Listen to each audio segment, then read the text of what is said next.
Ku fai mga hadway hena kay fuka aonga moy hapwa ngai fale ke ya mano he fuka fon moy ka ta reef group ka fa hitap ne ni ko gisai ku fai nga hua ke me ka vi ia ke uta ke hemeli wa ki falu ta koloa ne ku fa wai ke heta ku container ku ha ye fu ki ta mano tu ha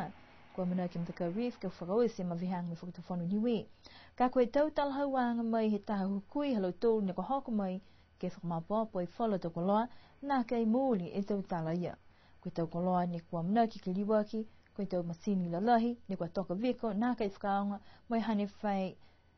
hi whakahanga, mai kua mana kua lutu ke whakaonga ke lātu pi whala tau whakahoroanga hua fōki i New Zealand. Kua lali fōki ke mua i tā whakatutalaanga, mai hukui whakatu whano hangao ke tau whakatokaanga, mai tuanga he tau mawihanga me Reef Group, ka kua nā kai mai ke mua hatalahoanga ke mga huni, ha kua lawe ia ke he whalua tau whikau. O ki kai amida ke whai whakalau la hiang ke whanatala nei ke tau ahui mua.